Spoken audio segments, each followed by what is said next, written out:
Dear students, BSc mathematics के इस YouTube channel पर आप सभी का स्वागत है। आज हम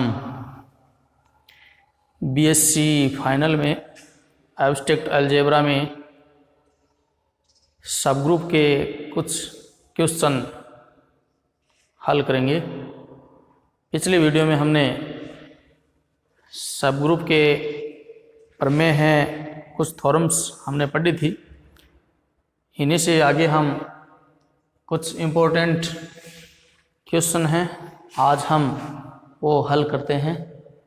तो देखिए, फर्स्ट क्वेश्चन है हमारा, सिद्ध कीजिए कि किसी नियत पूर्णांक m के लिए,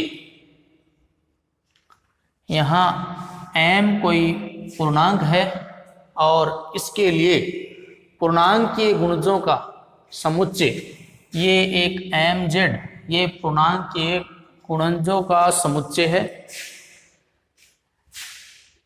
ये एक z प्लस ग्रुप है। इसका z प्लस का mz को सब ग्रुप सिद्ध करना है। और इम्पोर्टेंट क्वेश्चन है, देखिए 2004 में, 7 में, 13 और 14 में ये आया हुआ है। हम जानते हैं किसी भी समुच्चय को सब ग्रुप सिद्ध करने के लिए अगर उसकी संक्रिया दी हुई है प्लस की, या अगर संक्रिया नहीं दी हुई है, तो अगर संक्रिया नहीं दी हुई है तो हम a b का इन्वर्स उस समुच्चय में सिद्ध करते हैं, तो वो उसका सब ग्रुप हो जाता है। जबकि इसमें है संक्रिया है प्लस की दी हुई है, इसलिए इसके कोई दो एलिमेंट लेंगे हम mz के, और उन दोनों को जोड़ने या घटाने से जो नया सेट्स प्राप्त होता है, जो नए अवयव प्राप्त होते हैं, वो भी अगर इसी में ही हो तो हम कह सकते हैं ये एक सब ग्रुप होगा। तो चलो देखते हैं, सिद्ध करते हैं। अपने को इसमें mz, एक तो mz दिया हुआ है। mz पूर्णांकों का समुच्चय है और पूर्णांक संख्या प्लस और माइनस दोनों इसमें होती है। प्लस माइनस 1 mz है तो plus minus m, plus minus 2m, plus minus 3m, ये एक समुच्चय है। इसको हम h मान लेते हैं। और यहाँ z हम जानते हैं 0, plus minus 1, plus minus 2, plus minus 3, ये z पूर्णांकों का समुच्चय, ये दो मान हमें दिए हुए हैं। अब हम इसका सब ग्रुप सिद्ध करेंगे, यानी हम h को z प्लस का सब ग्रुप सिद्ध करेंगे। ठीक है, तो h यानी कि mz, इसके कोई दो एलिमेंट हम लेते हैं। तो मान लेते हैं, सबसे पहले तो ये चेक करते हैं ये रिक्त समुच्चय तो नहीं है।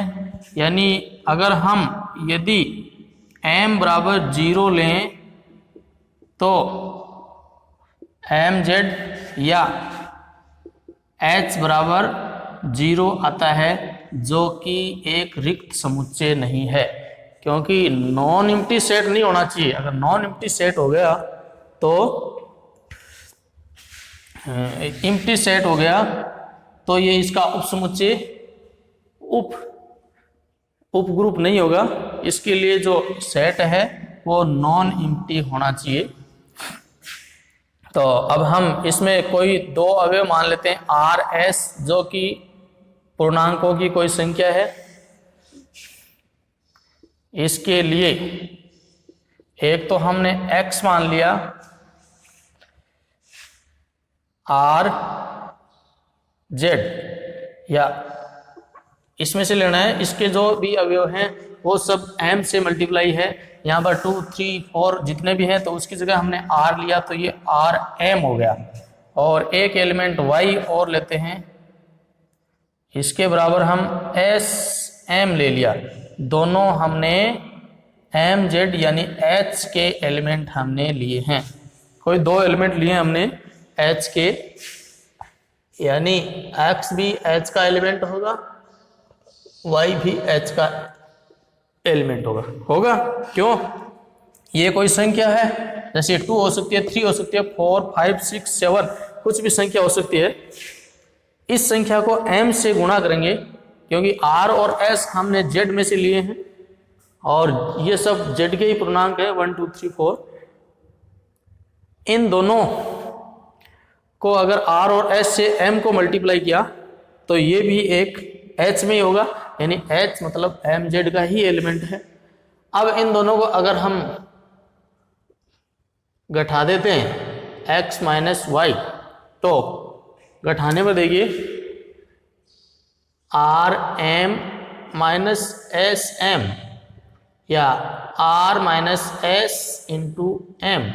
यहाँ पर देखिए आर हमने पूर्णांक संख्या ली, एस भी हमने कोई पूर्णांक संख्या ली है, आर भी पूर्णांक का एलिमेंट है, एस भी पूर्णांक का एलिमेंट है।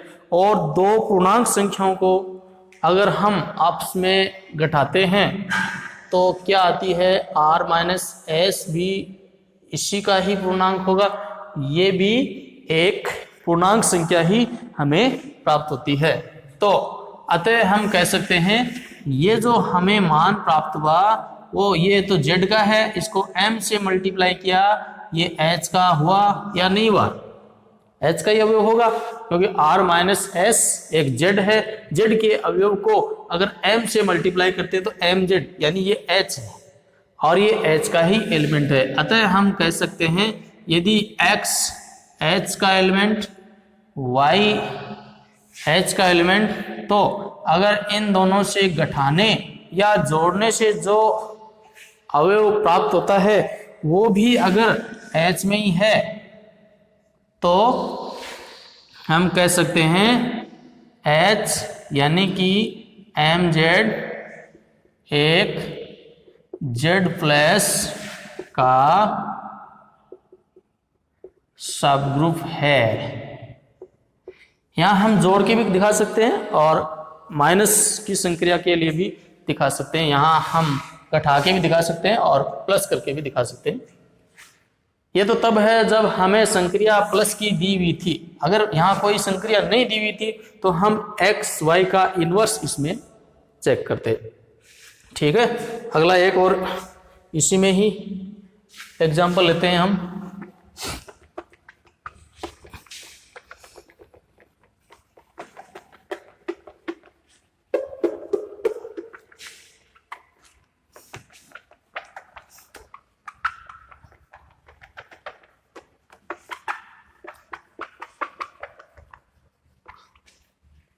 एक और एग्जाम्पल लेते हैं। सममित समूह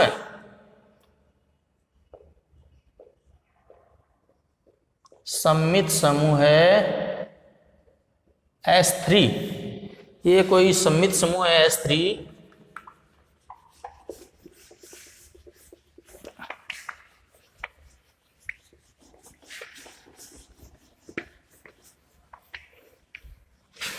इसके कोई दो उपसमूह है। सममित समूह है के कोई दो उपसमूह लेते हैं, एक तो H जो 1, 1, 2 और एक है K जो 1, 1, 3। ये कोई दो H और K अपने को दो उपसमूह हैं दिए हुए हैं। तो इसमें अपने को सिद्ध करना है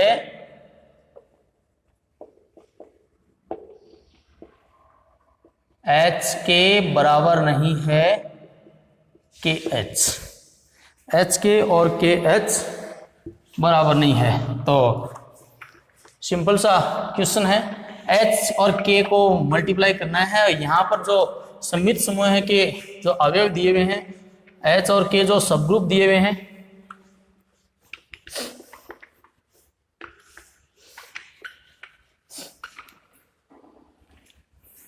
ये सममित ग्रुप हमने पीछे पढ़े थे।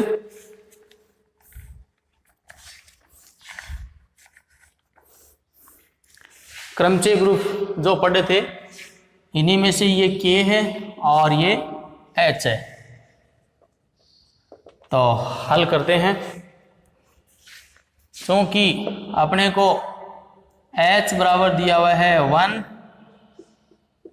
1 2 और के बराबर दिया हुआ है 1 1 3, ये दो मान अपने को दिए हुए हैं। यहाँ एच और के को हम क्रमचय ग्रुप के रूप में, पहले तो इसको क्रमचय ग्रुप के रूप में लिखते हैं, या चलो पहले इसको गुणा कर देते हैं। एच के याद करते हैं हम, एच के तो 1 1 2 को मल्टीप्लाई करना है 1 1 3, समुच्चय को समुच्चय से, तो इसको 1 से 1 1 3 1 2, अब ये 1 2 को 1 3 से अगर हम मल्टीप्लाई करेंगे तो अब यहाँ देखेंगे हम 1 2 को 1 3 से मल्टीप्लाई करते हैं तो क्या मान हमें प्राप्त होता है। ये क्रमचय वाला है क्वेश्चन। तो सबसे पहले तो अपने को 1 2 है, इसको हम क्रमचय के रूप में लिखते हैं। 1 का 2, 2 का आएगा 1, 1 का 2, 2 का वापिस 1। ये एक चक्कर है जो पिछले वीडियो में हमने पढ़ा था। तो 1 का 2, तो 2 का वापिस 1, तो 1 2 2 1, तो ये एक साइकिल बन गया। और बाकी 3 को 3 के रूप में, आइडेंटिटी एलिमेंट के रूप में हम लिख देते हैं। तो ये 1 2 3 का हो गया। दूसरा हम देखते हैं 1 3, 1 3 को क्या लिखेंगे 1 3 3 1, बाकी 2 2 लिख दिया क्योंकि ये S3 है। S3 में 1 2 3 तीनों एलिमेंट हैं, तो तीनों अवयव से एक हम क्रमचय ग्रुप बनाते हैं। अब इन दोनों को मल्टीप्लाई करते हैं 1 3, तो 1 2 3 2 1 3 इंटू 1 3 2 3 1 2। और हम जानते हैं क्रमचयों को गुणा कैसे करते हैं। क्रमचय को गुणा करने के लिए ये लाइन और ये लाइन हमें बराबर करनी है। फर्स्ट पंक्ति दूसरे की सेकंड पंक्ति हम बराबर करते हैं। तो ये 3 1 2 यहाँ लिखेंगे 3 1 2, तो अब 3 की वैल्यू 3 है, 1 की 2, 2 की 1 इंटू 1 3 2 3 1 2, तो इससे ये कैंसिल, तो बचेगा क्या 1 3 2 3 2 1। यहाँ पर वापस देखो, पीछे वैसे वीडियो में हम पढ़ भी चुके हैं। इसको मल्टीप्लाई करना हो तो ये मान और ये मान सेम करना है, ये मान यहाँ पर बनाना है 3 1 2, यहाँ लिखेंगे 3 1 2। अब 3 का मान 3 है, 1 का 2 आ गया, 2 का 1 आ गया। अब दोनों सेम है तो ये इससे कैंसिल हो जाएगा, ये इसके साथ बचेगा।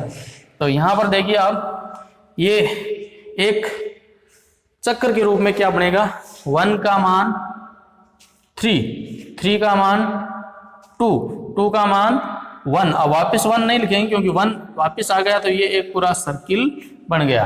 तो 1 3 2, तो ये आया 1 1 3 1 2 और ये आ जाएगा 132, ये एच के है। इसी प्रकार हम ज्ञात करते हैं के एच, तो के एच भी देखिए सेम इसी तरीके से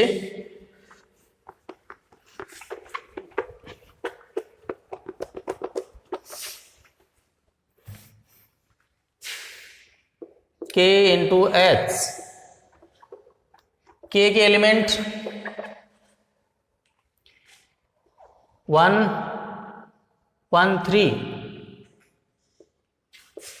इसको मल्टीप्लाई करेंगे एच के एलिमेंट 1 1 2, तो यह आएगा 1 1 यानी 1 हो गया। 1 3 को 1 को 1 से 1 को 1 2 से, क्योंकि 1 है एक आइडेंटिटी एलिमेंट ही है, तो 1 को 1 2 से लेंगे तो 1 2 आएगा। अब 1 3 को 1 से 1 3 हो गया, और इसी प्रकार 1 3 को 1 2 से भी मल्टीप्लाई करना है। अब यहाँ तक तो सेम है, अब हम ये देखते हैं ये सेम है या नहीं है। तो अगर ये इसके बराबर आ गया तो सेम है, अन्यथा सेम नहीं होगा। तो चेक करते हैं, देखिए 1 3, सबसे पहले 1 3 को लिखते हैं क्रमचय के रूप में। 1 का 3 आएगा, 3 का 1 आएगा, 2 और 2 बराबर करने के लिए 3 का एक ग्रुप बना देते हैं। इसी प्रकार 1 2 का भी देखिए क्या आएगा, 1 2 और 2 1 इंटू इसके साथ 3 3। अब इन दोनों को गुणा करते हैं, देखिए 1 3 1 2, तो 1 3 2 3 1 2 इंटू 1 2 2 1 3 3। अब वही सेम अपने को क्या करना है, ये पंक्ति और ये पंक्ति सेम बनानी है गुणा के लिए, तो बना देते हैं सेम। 2 1 3, ये 2 1 3 यहाँ लिख दिया 2 1 3, तो 2 का मान 2 है, 1 का 3 3 का 1 इंटू 1 2 3 2 1 3, यानी ये इससे कैंसिल हो जाएगा, आगे बचेगा 1 2 3 2 3 1, या इसका सर्किल बनाते हैं 1। सबसे पहले 1 की वैल्यू, उसके बाद में 2 के बाद में 2 की वैल्यू 3 के बाद में 3 की वैल्यू 1, यानी 1 पहले से है, तो ये 1 2 3 इसका एक सर्किल बना। अर्थात इसका जो के एच आया वो आया 1 1 2 और 1 3 और 1 2 3। तो ध्यान से देखिए ये और ये दोनों अलग अलग है, अतः हम कह सकते हैं एच के बराबर नहीं है के एच, यही तो सिद्ध करना था, एच के बराबर के एच। तो ये 2 क्वेश्चन थे अपने, दोनों ही इंपॉर्टेंट क्वेश्चन है, दोनों को अच्छी तरीके से देखना है दोबारा। इसमें एच के बराबर के एच दिखाना था अपने को, तो एच के को के एच से मल्टीप्लाई किया है, एकदम से सिंपल है। इससे पहले वाला भी एकदम से सरल सी क्वेश्चन था, जो हमने दोनों को घटा के एक सब ग्रुप दिखाया था, एकदम से इजी क्वेश्चन था।